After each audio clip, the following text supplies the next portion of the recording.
వందనాలండి. ఎలా ఉన్నారు? బాగున్నారా? దేవుడిచ్చిన మహా ఉత్సవాన్ని బట్టి, ఆయన కోపదాలను బట్టి, ఆయన నడుదలను బట్టి దేవుడు మనతో మాట్లాడుతున్న విధానాన్ని బట్టి మనం చూసుకున్నట్లయితే, ఎవరైతే దేవుని నమ్ముకుంటారో వాళ్ళందరినీ కూడా తలగా చేస్తారు తప్ప తోగ్గా చేయడని చెప్పేసి దేవుడు తన పరిశుద్ధ లేఖనం ద్వారా చదివిస్తున్నాడు అనమాట అండి. ఎవరైతే దేవుని నమ్ముకుంటారో వాళ్ళందరినీ కూడా దీవించి ఆశీర్వదించి అభివృద్ధి చేస్తూ ఉంటారు తప్ప మరి చక్కగా తోగ్గా చేయకుండా దేవుడు ఉంటూ ఉంటాడు అనమాట అండి. ఎవరైతే దేవుని నమ్ముకుంటారో వాళ్ళని చక్కగా ఒక ఉన్నతమైన స్థితిలో ఉంచుతూ ఉంటాడండి. అందరిని కూడా రక్షణ మార్గంలో నడిపిస్తూ ఉంటాడండి. ఎవరిని కూడా ఉగ్రత పాలు చేయకుండా దేవుడు కాసి కాపాడతాడని చెప్పేసి దేవుడు తన పరిశుద్ధ లేఖనం ద్వారా చదివిస్తూ ఉన్నాడు అనమాట అండి. ఒకసారి మనం పరిశుద్ధ గ్రంథాలు మనం చూసుకున్నట్లయితే అబ్రహాము దేవుని నమ్మను ఆది అతను నీతిగా ఎంచబడని చెప్పేసి దేవుడు తన పరిశుద్ధ లేఖనం ద్వారా చదివిస్తూ ఉన్నాడండి. అబ్రహాము దేవుని నమ్ముకున్నారండి. అబ్రహాం గారు చక్కగా ఆయన్ని తలగా చేశాడు తప్ప తోగ్గా చేయలేదన్నమాట అండి. అలాగే యోబు గారి దగ్గరికి మనం వెళ్ళినట్లయితే యోబు గారు కూడా చక్కగా దేవుని నమ్ముకున్నారు కనుక అతను నీతిమంతుడిగా తీర్చాడు దేవుడు. అలాగే యథార్థవంతుడిగా దేవుడు తీర్చాడండి. అలాగే తలగా చేశాడు తప్ప తోగ్గా చేయలేదన్నమాట అండి. ఎన్ని శ్రమలు వచ్చినా సరే వాటన్నిటిని కూడా జయించుకునే యోగ్యతను, శక్తిని, ఓర్పును ఆయనకి దయచేసి ఒక ఉన్నతమైన స్థితిలో ఉంచి ఏదైతే పోగొట్టుకున్నాడో రెట్టింపు సంపాదించుకునే స్థితిని దేవుడు యోబు గారికి దయచేసినట్లుగా మనము చూస్తూ ఉన్నాం అన్నమాట అండి. అలాగే షడ్రక, మేషక, అబేద్నెగో దగ్గరికి వెళ్ళినట్లయితే చక్కగా వాళ్ళందరినీ కూడా తలగా చేశాడు తప్ప తోగ్గా వాళ్ళని చేయలేదన్నమాట అండి.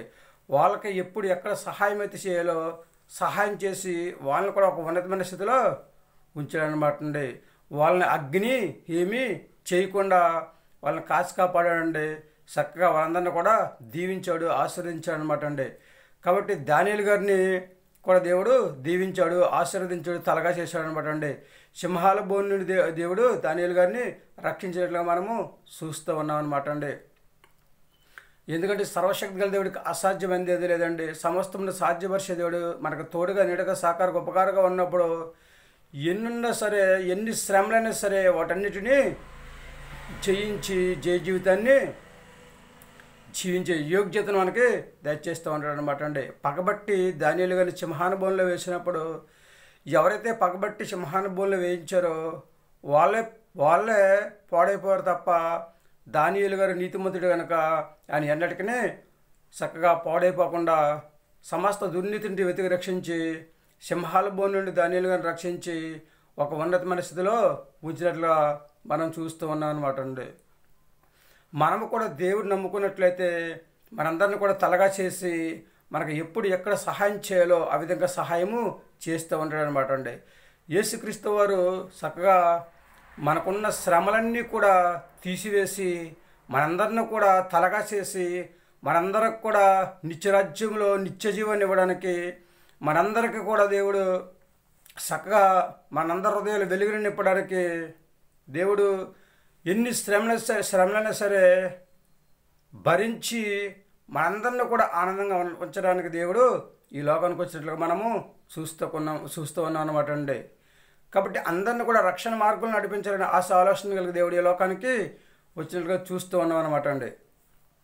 కాబట్టి మనం కూడా దేవుని మాట విని ఆయన మాట ప్రకారం నడుచుకుని చక్కగా మన జీవితాల్లో నూతన ఉత్సాహాన్ని, నూతన ఉల్లాసాన్ని, చక్కగా నూతన ఆనందాన్ని, నూతన సంతోషాన్ని దేవుడు నింపడానికి ఈ లోకానికి వచ్చినట్లుగా మనము చూస్తూ ఉన్నాం అనమాట అండి. దేవుడు ఎవరిని కూడా విడిచిపెట్టడండి. అందరిని కూడా దీవిస్తూ ఉంటాడు, ఆశీర్వదిస్తూ ఉంటాడు, అభివృద్ధి చేస్తూ ఉంటాడు. కాకపోతే మనం విశ్వాసంతో ప్రార్థన చేయాలి, నమ్మకంతో ప్రార్థన చేసుకోవాలండి.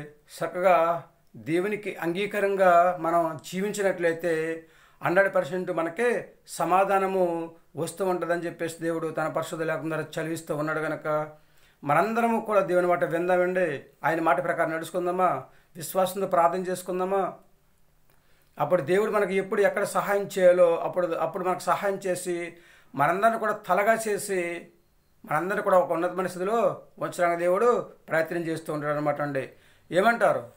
చిన్నలు, పెద్దలు, వృద్ధులు, యవనస్తులు మీరందరూ కూడా దేవుని మాట విని ఆయన మాట ప్రకారం నడుచుకుని మనం జీవించినట్లయితే మనందరిని కూడా తలగా చేసి భూమి మీద ఆనందంగా జీవించే యోగ్యతను మనకి దయచేస్తూ ఉంటాడనమాట అండి. మరేమంటారు? చక్క దేవుని మాట వింటారా? విశ్వాసంతో ప్రార్థన చేసుకుని చక్క ఆయన నమ్ముకుని చక్కగా ఆయన ఇచ్చే ఆశీర్వాదాన్ని పొందుకొని హాయిగా జీవించే యోగ్యతను సంపాదించుకునే స్థితి కలిగి ఉందామా? ఏమంటారండి? మీ ఆలోచన మీదేనండి. దేవుని మాట వింటామండి. దేవుడు మమ్మల్ని అందరినీ కూడా తలగా చేస్తాడని చెప్పేసి మేమందరూ కూడా నమ్మిక కలిగి ఉన్నామండి. 100% కూడా ఆయన నిత్యరాజ్యంలో నిత్యము జీవించాలని ఆలోచన కలిగి ఉన్నామని చెప్పేసి ఎంతమంది అంటూ ఉంటారో వాళ్ళందరూ కూడా తల వంచండి. చిన్న ప్రార్థన చేద్దాం. మహాపరిషుని పరలోకపు తండ్రి, నీ ఘనమైన పదం లెక్కలేని స్తుతిస్తున్నారు. బిడ్డలందరూ కూడా దీవించండి, ఆశీర్వదించండి. ఎవరికి కావాల్సిన సహవర్గ దయచేయండి. నీకు వందనాలు. మమ్మల్ని అందరినీ ప్రభావ తండ్రి తలగా చేసే దేవుడు, తండ్రి ప్రభావ తొగ్గా చేసే దేవుడు కాదు ప్రభావ, నీకు వందనాలు. నిన్ను ఎవరైతే నమ్ముకుంటారో వారందరూ కూడా దీవించే దేవుడు, ఆశీర్వదించే దేవుడు, అభివృద్ధి చేసే దేవుడు ప్రభావ, నీకు వందనాలు. చిన్నలను పెద్దలను వృద్ధులను యవనస్తులను ప్రభావ చదువుకునే పిల్లలను తండ్రిస్తుంది ప్రభావ, ప్రతి ఒక్కరిని కూడా దీవించి ఆశీర్వదించి ఎవరికి కావాల్సిన సహవర్గ దయచేయని ప్రార్థిస్తున్నాం ప్రభావ, నీకు వందనాలు. ఉద్యోగం చేస్తున్న వారిని, వ్యాపారం చేస్తున్న వారిని తండ్రిస్తున్నారో, గర్భిణీ స్త్రీలను, బాలింతరాలను, సంతానాన్ని బిడ్డలను, అనారోగ్యంతో బాధపడిచిన బిడ్డలను తండ్రిస్తున్నారో, చేతువృత్తులు చేసుకుంటున్న వారు తండ్రి, వాహనాలు నడుపుతున్న వారు తండ్రిస్తున్నారో తండ్రి, వారందరూ కూడా తండ్రి ఉద్యోగం చేస్తున్న వారిని, వ్యాపారం చేస్తున్న వారిని ప్రభావ ప్రతి ఒక్కరిని ప్రభావ దీవించండి. వివాహం కోసం ఎదురు చూస్తున్న వారిని ప్రతి ఒక్కరిని కూడా జ్ఞాపకం చేసుకుని ప్రతి ఒక్కరిని ప్రభావ తలగా చేస్తుంది ప్రభావ, అందరూ కూడా దీవించి ఆశీర్వదించి ఎవరికి కావాల్సిన సహవర్గ దయచేయని, అందరికి మంచి ఆరోగ్యం దయచేయమని ప్రతి ఒక్కరి ప్రభు నేను నమ్ముకుని తండ్రిస్తున్న ప్రభావ తండ్రి, చక్కగా దాని ప్రభు నీకు అది ఇచ్చే ఆశీర్వాదాన్ని పొందుకుని తండ్రి ఆనందంగా ఉండే యోగ్యత ప్రతి ఒక్కరికి దయచేయమని మా ప్రార్థనలకు ఇస్తాను. మా ప్రార్థన ప్రతిఫలం దయచేయండి. మా కొరకు తరగని యేసుక్రీస్తు వేసమైన నమ్మలాడి వేడుకొచ్చి తండ్రి. ఆమేన్. అందరికీ వందనాలండి. తిరిగి దేవుని ఆశీర్వాదం మీకు తోడుకున్నాను కాక, దేవుడు మిమ్మల్ని దీవించి ఆశీర్వదించిన కాక, మనందరం కూడా దేవుని పిల్లలను కనుక దేవుని నమ్ముకుందాం. మనందరం ఒక ఉన్నతమైన స్థితిలో ఉందాం. దేవుడు మనందరిని కూడా తలగా చేస్తూ ఉంటాడు, మనకు కావాల్సిన సహాయాన్ని చేస్తూ ఉంటాడు. కనుక మనందరం దేవుని మాట విందామా? ఏమంటారు? ఈ ఆలోచన మీదేనండి.